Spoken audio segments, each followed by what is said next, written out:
পটল খেতে আমরা অনেকেই ভালোবাসি না। আমিও খুব একটা পছন্দ করতাম না। কিন্তু আমার পিসিমণির হাতের এই রেসিপিটা খেয়ে রীতিমতো আমি পটলের প্রেমে পড়ে গেছি।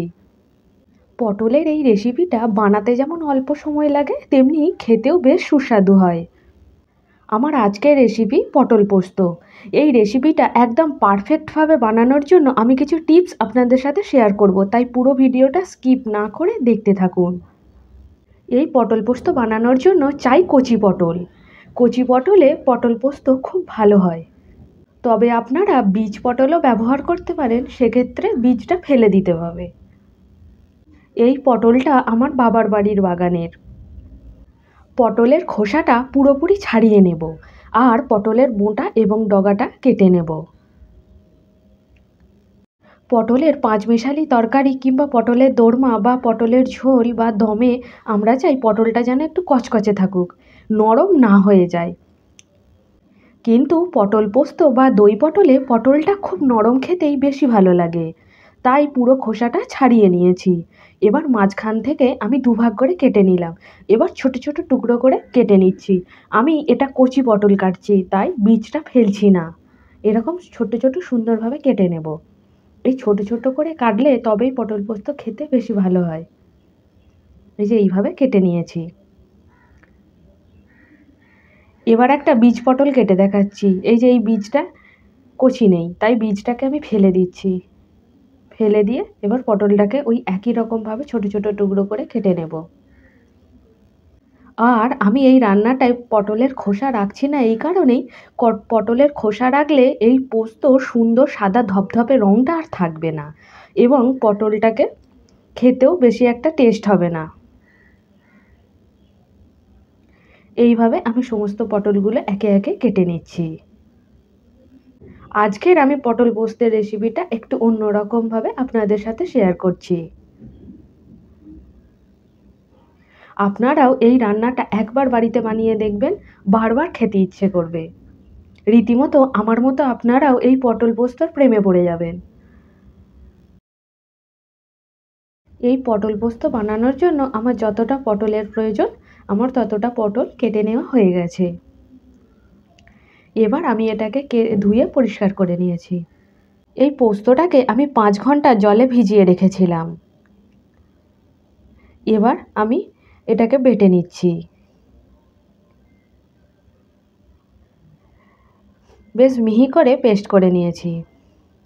প্রথমে কড়াটা খুব ভালোভাবে গরম করে নিয়েছি।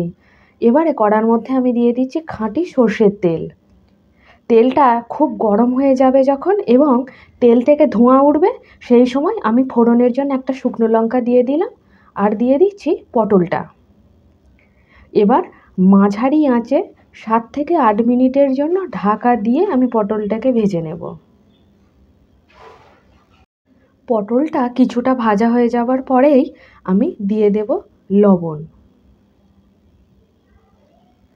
এইবারে আমি দিয়ে দিচ্ছি স্বাদ মতো লবণ। এবার পটলটার সাথে লবণটা ভালোভাবে নাড়াচাড়া করে নিচ্ছি। এই যে লবণটা দেওয়ার ফলে অনেকটা জল ছেড়ে বেরিয়ে আসবে। এই জলেই প্রায় 80% মতো পটলটা সেদ্ধ হয়ে যাবে। আমি ঢাকা দিয়ে দেব এবার, আর আঁচটাকে একদম কমিয়ে দেব।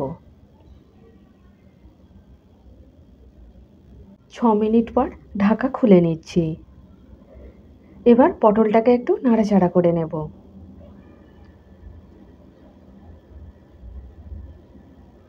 দেখুন, এখনও অনেকটা জল রয়েছে।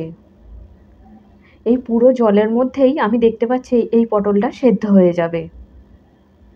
এইবারে দিয়ে দেব চেরা কাঁচা লঙ্কা। পোস্ততে অবশ্যই কাঁচা লঙ্কা ব্যবহার করবেন, তবে এর টেস্ট খুব ভালো আসবে।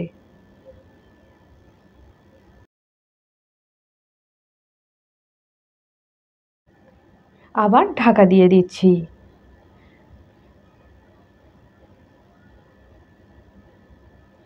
এইবার পটলটা পুরোপুরি সেদ্ধ হয়ে গেছে।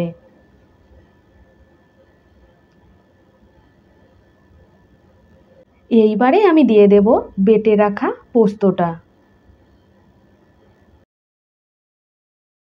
পোস্তটা মিনিট 3 সময় ধরে আমি পটলের সাথে ভালোভাবে মিশিয়ে নিচ্ছি এবং একটু ভাজা ভাজাও করে নিচ্ছি, পোস্তর কাঁচা গন্ধটা তাহলে চলে যাবে।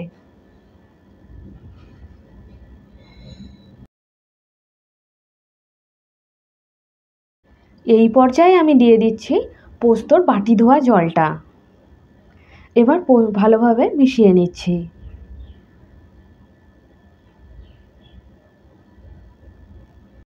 মাঝারি আঁচে পটলটাকে মিনিট 7 সময় ধরে আমি ভালোভাবে একটু নেড়েচেড়ে নিচ্ছি। পোস্তর কাঁচা গন্ধটা চলে গেছে এবং পোস্তটাও বেশ একটু শুকিয়ে গেছে। তৈরি হয়ে গেছে আমার পটল পোস্ত।